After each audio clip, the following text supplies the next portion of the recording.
Howdy folks, time for another video. We're coming back here from the winter break. My big projects are still lying on my garage floor, but it is what it is. I don't want to delay though. Let's go ahead and get the next and final entry into the beginning or tuning 101 series. Following that, we'll have a bunch of other stuff going on, but let's finish the introductory stuff, right? So people have a full workflow of tuning. So, final piece, timing and advancing timing. What is it? What is it about? How do we do it? We're going to get into all that right now. So, as we head to the whiteboard, timing. So, I'm going to take you back to when you first learned to ride a bicycle. And if we think about the main sprocket, so this isn't a wheel, it's actually the sprocket where the pedal is attached, right? And your foot would go on this pedal. You've got some weird toes, dude, right? But your foot pushes down on this pedal. Pretend that surface is there, you know, the pedal itself, right? And it produces force in a circle, otherwise known as angular momentum, which is one of my favorite things that I've ever studied in physics, for various reasons we'll go into later. Hint, hint, rotating mass and unsprung weight. But anyway, looking at the system, when you're thinking about a bike, there's three states you want to worry about, right? There's starting, there's cruising, and there's racing, right? Very similar to cars. How about that? And when you think about when you first get on the bike, and let's imagine those little BMX bikes, right? That's what we grew up on. And these single gear bikes, right? Later on, of course, you get like a Schwinn with the Shimano shifters, right? And that's a full-on example. Let's pretend we have one gear and our 2 feet, right, and 2 pedals. And when we start going, we tend to start up high. And so up here, all of the force we're exerting is just to get this pedal moving around, right? Later on, when we're cruising, it's a very different situation. And so rather than start here up high to just get things rolling, we might start applying pressure more like down here. And again, we're still trying to go in a circle, but this is the point where my foot, it's where I'm pressing, right? Because it's more in the middle. It just has us slowly cruising around. And then if I want to race, chances are with this system really going, right? You're not pressing up high, you're tending to want to come down here, right? And all of the pressure you're applying is to try and get this system moving as fast as possible. And so look at this zone we've created, right? Where we can apply pressure in an instant in any one of these zones. And we note that our foot and how we use it to apply the pressure on the pedal changes over time and with the speed of the bike. Okay, it's a variable in here, right? And that there is a magical point, which we'll call angle alpha, that at any given moment, for any one of these conditions, right, there's an alpha for condition 1, an alpha for condition 2, alpha condition 3, right? And really what we're after is, at any given moment, alpha prime. Right? That's not actually a 1, that's a prime for you math geeks, right? Alpha prime being the point where if I use my foot to produce instantaneous torque in this model, it'll give me the most power and efficiency. So how does that relate to cars? Let's take a look. So we're going to have a similar arrangement here, where we're going to make this circle very big, okay? And the circle corresponds to the physical system I've got, which is a piston, which is on a rod, which is attached to a crankshaft, which is moving around and around. And the piston is in a cylinder, and it's moving up and down. I have my fuel mixture coming in, and I have my exhaust going out, right? That's the physical system. So instead of a foot and a crank, I have my crankshaft and a piston, okay? And in a very similar way, we can model this. And we're very interested in this point right here. Oh, and I forgot one thing. I've got a spark plug there, okay? And I have to choose the moment of spark, because the spark moment initiates the flame front that pushes the piston down. So the spark is that moment where we press with our foot, and we have to choose. Unlike the foot where you can do it consistently or continuously throughout the cycle, right? We have to pick a spark moment, an instant, and that is how we're going to control the momentum of this process. And we're very interested in this point right here, top dead center, which is when the piston is fully inside the cylinder, right? As opposed to Bojangles dead center, bottom dead center, right?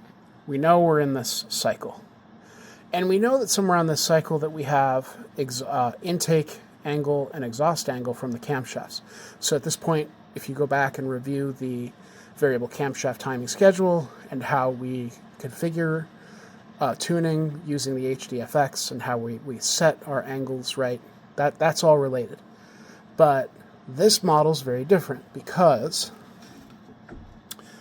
we know, like our pedal, that when we first get the car rolling, we want to be adding a lot of force up here, right? And there's actually something we refer to as the after top dead center angle, which for maximum torquing and getting this moving around happens to be around 15 degrees. What does that mean?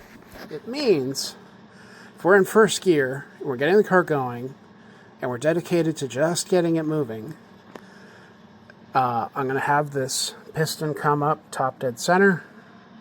I'm going to wait for just a moment, and as the crankshaft's moving around and the piston has begun withdrawing, boom, right? And that spark pushes the piston down, and it gives us the most leverage. What happens, though, just like on a bike, your foot begins drifting.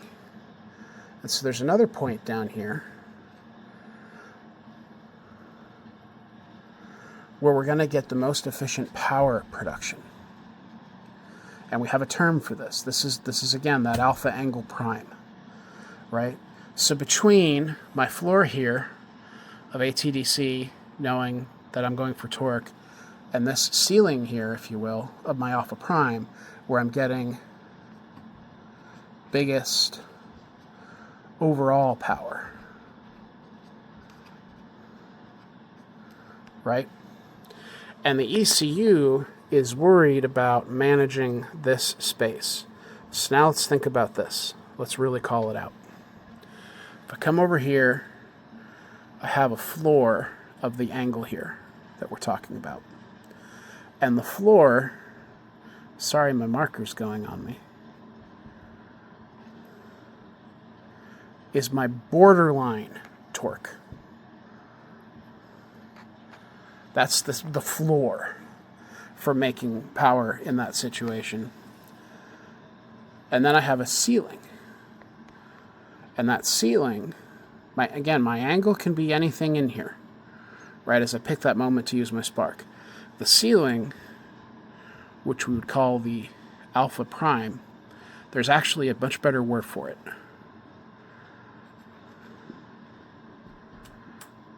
Maximum brake torque. Otherwise known as MBT.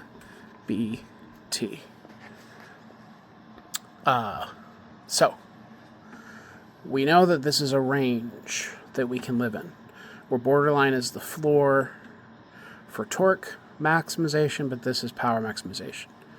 And across the board, like most things, Ford says, this is where we want to live. It gives great power production, but it's conservative. And we as tuners, we don't want to come up to the ragged edge, right? We want to increase this in certain situations.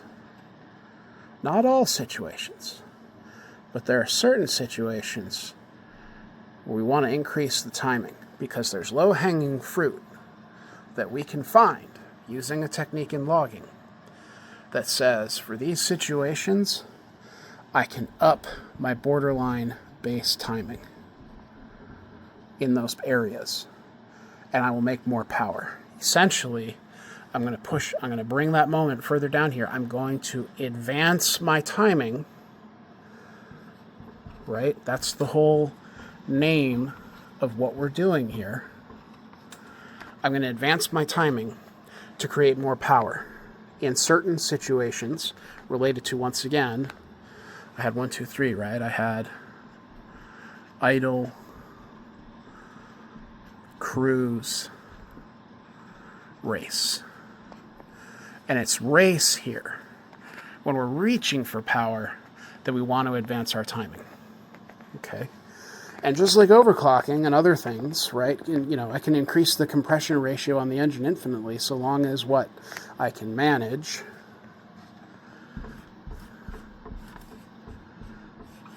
heat. Because here's what happens. You reach a point where you're advancing timing past top dead center. You reach a point where power production falls off. So if I pretend I'm going to draw a little graph here. Sorry, this is really going on me. The more I advance my timing, right, and I'm getting power, it's like that until suddenly it goes flat. I'm advancing the timing, advancing the spark event, but I'm not getting more power. This is the point where you should say, I'd better stop. Many people don't. Many people, the kind who don't read the instructions, will continue to advance it, and they'll notice power begins falling off. And this is the point where if they are logging and they take a good look, they will see that their temperatures are going way up. Because what happens when you advance too hard on your pedal? Or you go, so imagine a geared bicycle. You're doing just fine in 8th gear. You think this is great, so you shift to 10th gear, which has the effect of you now can advance your step and push harder to get the vehicle going faster. Except you've reached the limits of your strength. And you begin pushing so hard that the muscle begins wearing out, lactic acid builds up, right? You're just going to get injured, right? If not peter out too quickly, right? You've gone too far, too much temperature, too much heat. The physical system begins degrading, okay? And that's why I want to take a moment. I'm going to come back here. Timing. Look me in the eye. Timing is dangerous, okay? Calibration is where the power really is, especially if you then up your AFRs in your power enrichment. That is 95% of what you're going to get as a tuner, beginning tuner, to increasing power. And it works, right? You get a lot of bang for a little buck. Timing gives you some bang at a high expense. When you begin advancing timing, you will get increases in temps, and you should be looking for knock retard. Okay, when you start seeing, if you're advancing timing, watch for heat and knock retard a lot. The minute you start seeing knock, you're in trouble. And someone on my channel made a comment, and they said, listen, if you are advancing timing and you're relying on KR, knock retard, to tell you when you've gone too far, it's already too late, right? Now, this is in the world of twin turbo 1,000 horsepower builds. Those guys need to be looking at exhaust gas temps, not only as a collective, but from each cylinder, as this guy pointed out. And he's absolutely right. Okay, so that's beyond what we're doing. But point being, we're going to look for low-hanging fruit in a otherwise stock timing tune.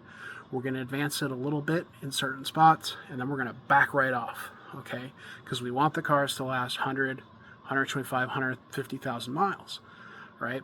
So we're going to touch this a little bit, and then we're going to back off, okay? Especially because we don't have a dyno. But there's no reason we can't do some basic low-hanging fruit timing tuning. So let's go take a look at what that looks like. All right, pick it up from where we left off with the whiteboard exercise. Now let's begin looking at the software. So, timing. First thing is just so you get some basics. The VCM scanner right out of the box includes several tables. Spark Advance is one of them.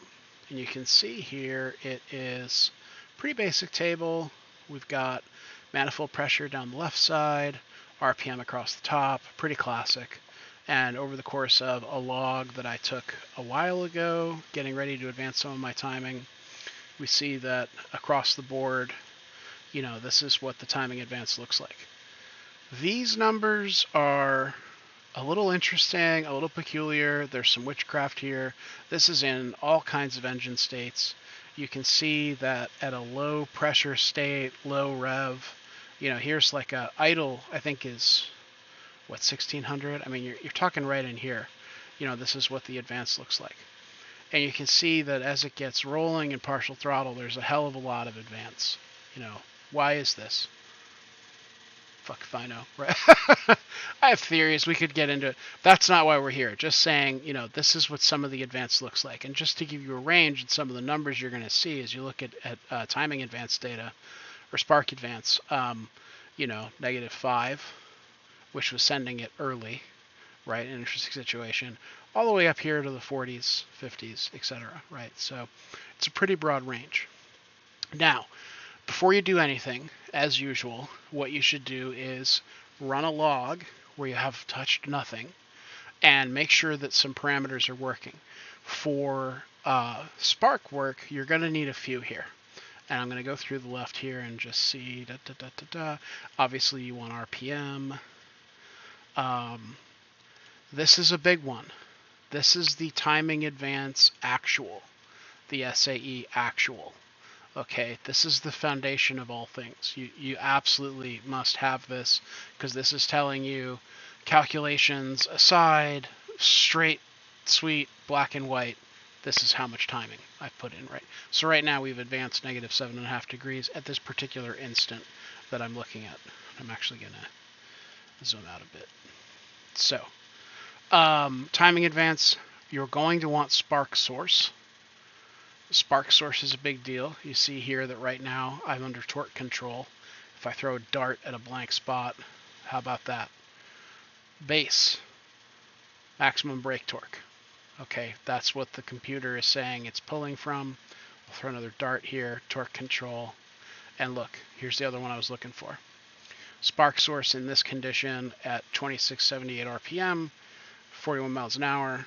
It's pulling from borderline, which is conservative. And there's a little game you can start to play here. So you can see that the timing advance actual is 51 degrees. And then the next parameter we see here, in fact, let me finish parameters first before we get.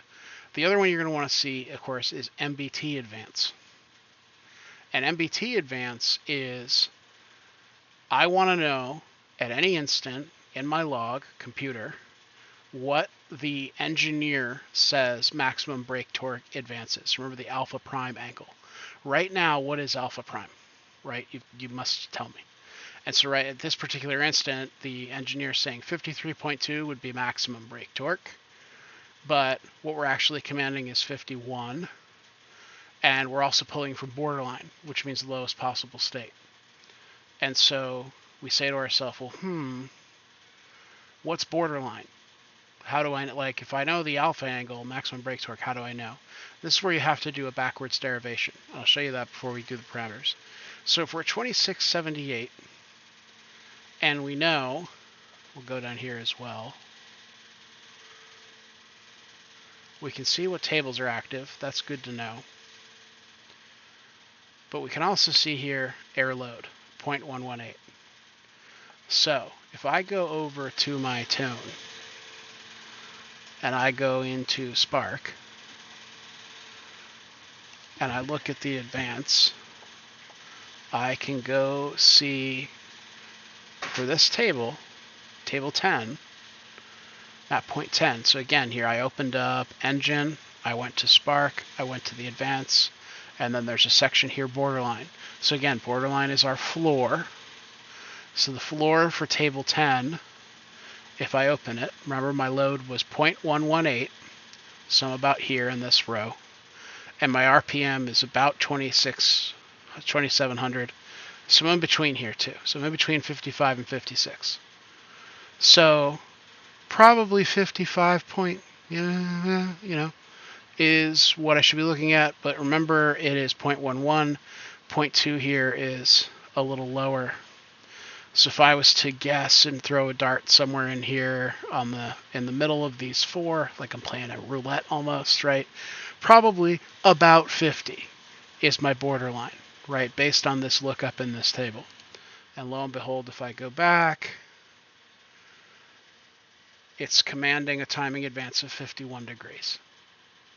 How about that? And so we know that it's got to be borderline between about 50 and MBT 53.2. We see here it's saying I'm pulling from the borderline schedule, which based on the lookup we just did, we see is about 50. It all adds up, right? So good stuff. Other parameters you're going to want to have, of course, knock retard, knock detected. These are mandatory. Do not do this without those. Borderline knock, good to have, a little less important. Our good friend manifold pressure, of course. But then the mapped weights themselves. You're going to want that just to validate what mode you're in. And let me step back for a minute. So, the car in idle and partial throttle, low throttle, partial throttle, is configured by the engineers. They really do know how to do this. Again, we're not making a car that's at the drag strip where we're trying to shoot for shaving tenths of a second off. It's not what we're doing. We want a little increase in power, but we want to retain drivability and we want to minimize risk to the vehicle. So the mode that we're focused on is wide open throttle. So I only care about map points 20 through 25, right? It's the power that I'm after, right? So the timing advances that I want to do is when those power modes are activated. So you'll see in a sec, that's what we're going to focus on. That's why we want to see these map points in our logs so we can verify that in those situations we are in power, right? And then the other thing, of course, I mentioned is that air load is really important, if only so you can do your lookups, right? Those are the big ones. These other ones, they're all good to have for a variety of things. Of course, there's all my fuel stuff, my torque stuff, right? My mass airflow stuff.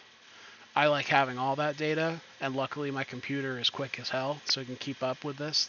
It's a lot of parameters, but I love data, right? Okay, so now, what do we do? So this log was taken when I had fully calibrated my mass airflow sensor. I had fully calibrated my speed density tables, which was tedious and time consuming, but I did the work. I went through it all. It's all adding up. I added power, so I leaned out my power enrichment tables. I logged on hot days and made sure that I didn't have knock going nuts, right? So all that's done, car's running right. I am ready for the final step, which in this case is I want to start thinking about how to find that low-hanging fruit that I'm looking for. And so to do that, I won't belabor the point. Let's go right to the meat and potatoes. If you're after this method, first you're going to want to go and define a custom math parameter. And in my case, I've called it spark delta. Okay. Spark delta is simply, my vehicle, it's 196.1.161, which is MBT advance. Okay, so MBT advance, again, if we look at this, well, we'll wrote that. It is the engineer's prescribed maximum power producing angle, right, for the advanced timing. And so I want to track it from moment to moment, degrees, special functions, nothing like that. It's just maximum, right? Max. So I take the max and I subtract the floor. Okay. Spark advance. So, and remember if you were expecting borderline just then, no, because all that does is establish the range. I don't want the range. I want the data of where we really are from moment to moment to the maximum the engineer says.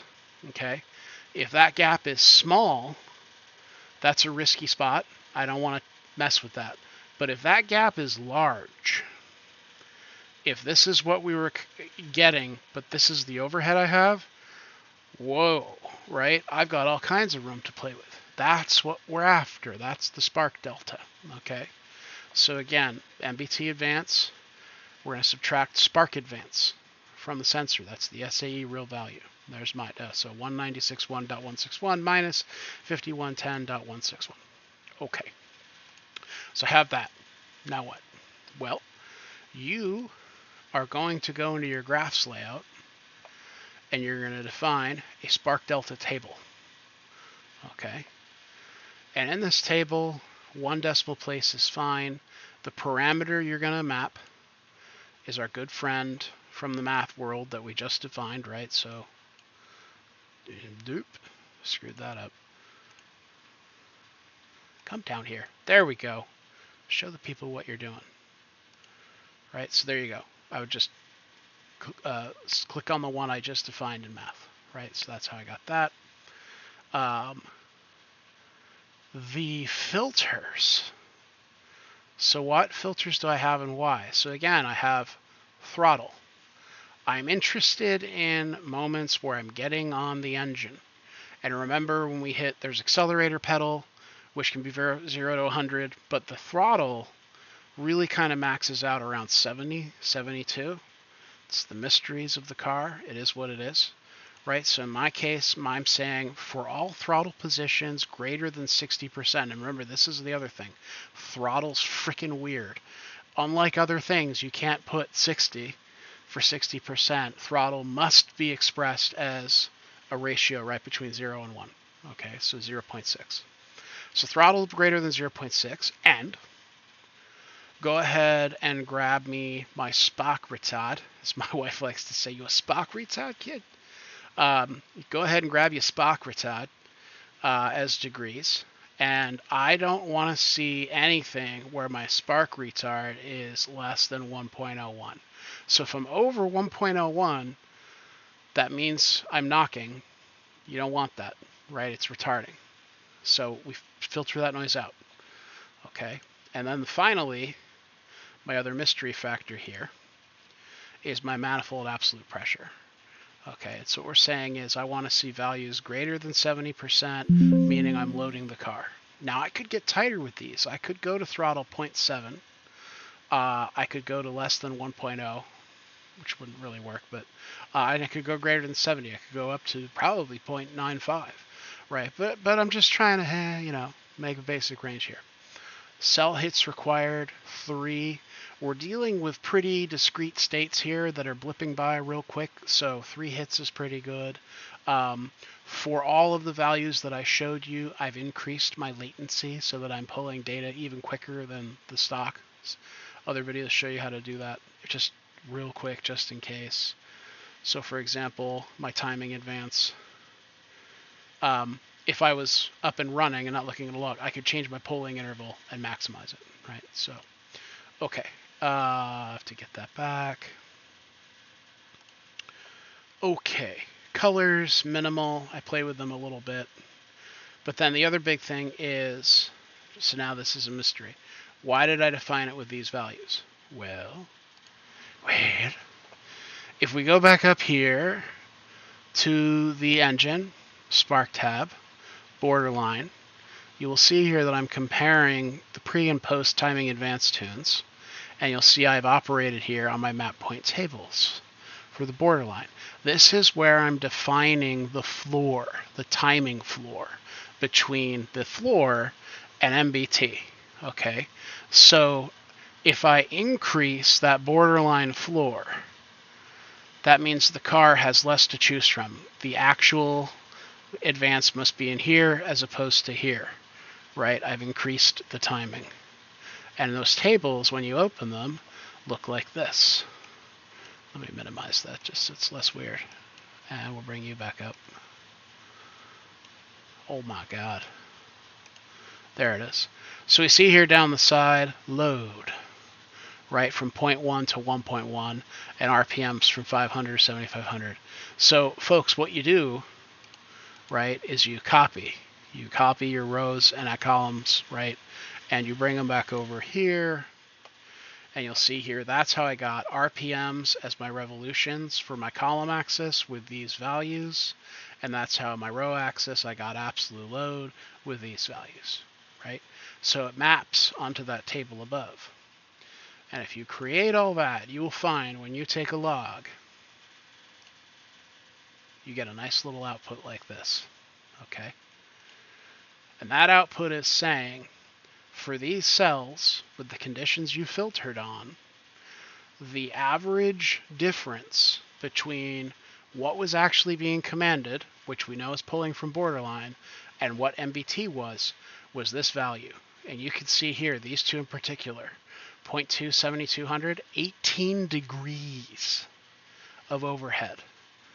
And this is in high throttle states too, right? So, in fact, I think if I check this one more time. Oh, no, I thought maybe I was in filtered on map points. No, I decided not to. I digress, never mind. Across the board though, through a variety of optimal power conditions, I'm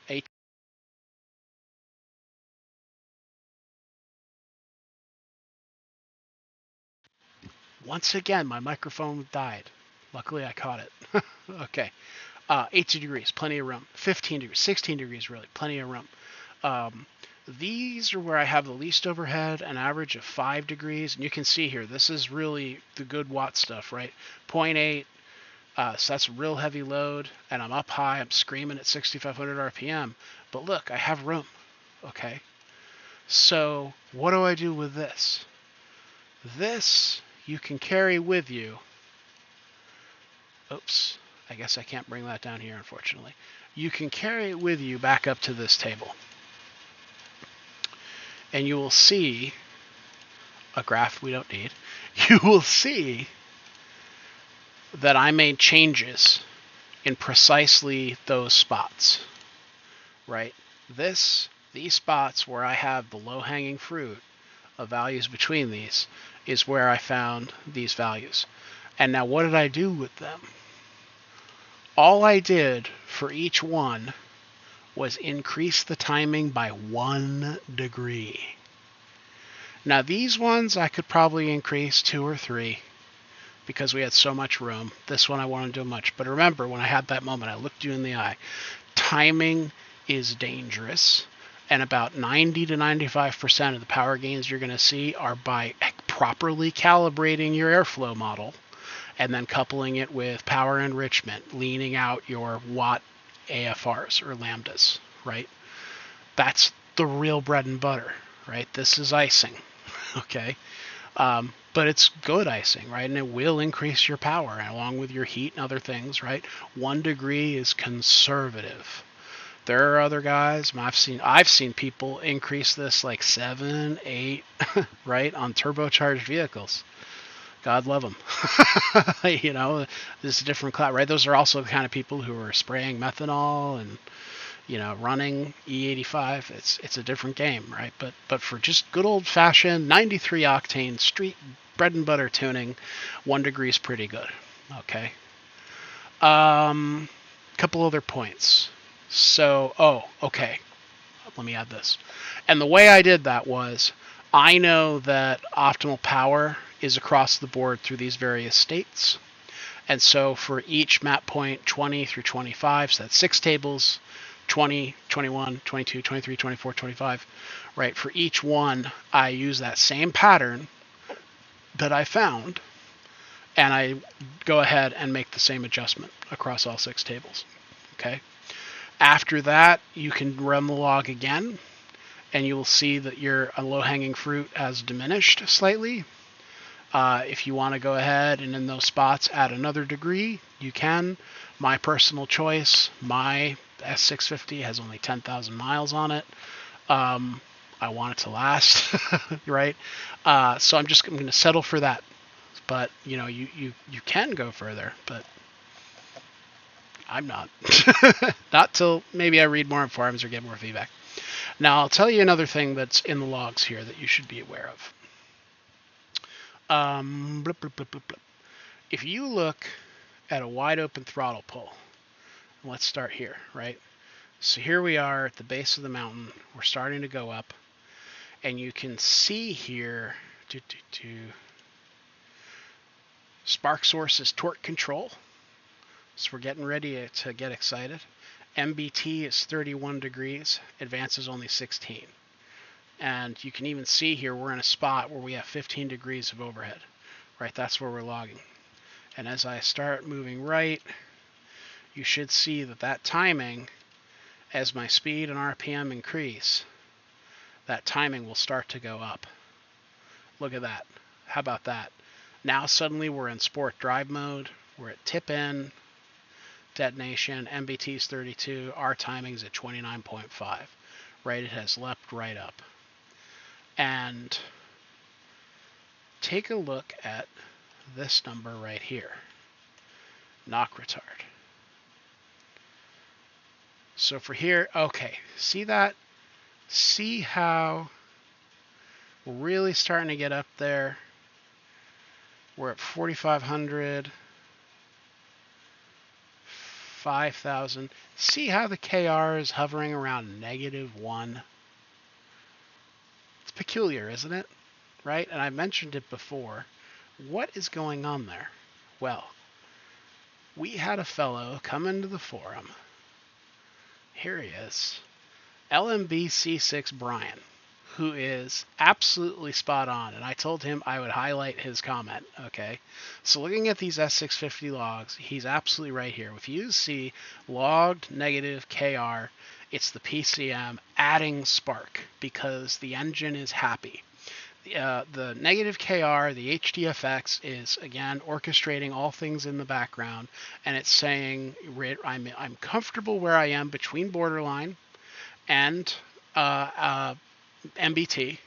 I'm so comfortable, calm, cool, and collected. I'm actually going to give you a little bonus degree. That negative degree is actually an advance. So, a negative of a negative is a positive, right? So I'm going to advance it even a little extra degree, a little gift from me to you, right? Because I know you want to maximize power. And then as he says here, right? So -1, we're good. -3 means you really do need to do this process and tune it, right? And raise your borderline floor, okay? And then if it turns to 0, good, you're on the ragged edge. If it turns positive, that's the indication of knock, right? So if you do increase your timing, you're going to want to do your log and watch those KR numbers. -1, plenty of room. If you're at 0, ragged edge. Higher than 0, you're an asshole. If you're -3, way too timid.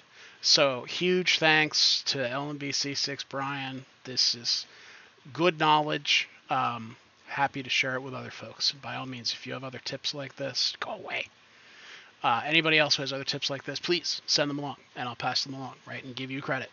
So that's, I think, it.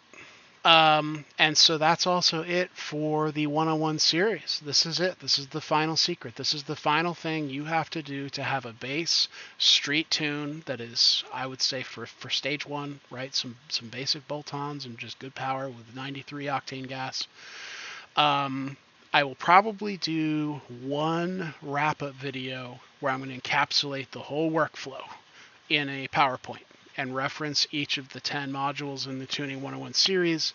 That way people can have a bird's eye view and just a paint-by-numbers kit. And that will hopefully result the goal, creating the series, as go tune your car, please. Like, even if you've paid for a tune, go ahead and start logging and look at the before and afters, right? And think to yourself, hey, this guy said 0.85. He's rocking 0.85 as his 14.1 AFR wide open throttle power, right? Lambda. Sorry, I had a brain fart. But yeah, if I'm doing 0.85, or if this guy's doing 0.85 and my tuner has it set at 0.83, why? Do I have room? Let me ask the guy, do I have a little extra room here? Or conversely, I'm saying 0.85 is pretty aggressive over 0.82, and your tuner put it out to like 0.92. And it's like, bro, why did you lean me out so much? Oh, it can take it. Take it and last 100,000 miles? Right? It empowers you to have those conversations, even if you're not the one doing the tuning. And eventually you find, the person you're paying to tune your car, they started here. They started learning on YouTube channels and forums and TikToks and Facebooks and blah, blah, blah, blah, blah. Word of mouth, bro science in the shop, right? There's nothing they have that you don't. As far if you've made it through this entire series, there's nothing they have that you don't. Now, they're very good at it, and they're professionals, and there are a lot of things they do better, right? I'm not saying right, but as far as the basic calibration model, there's no reason you can't do this, okay? This is just a good basic tune. So, I will leave you with that. Some of the next things coming up, I'm still finishing off my suspension work, and then we have the Cook's headers ready to go. I'll do a whole series on the install of the headers, along with tuning the speed density tables, following hatting the headers. That I think will be illuminating for a lot of folks.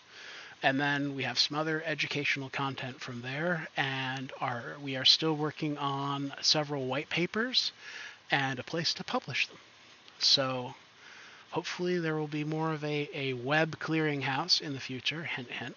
Hopefully it's coming this summer or fall.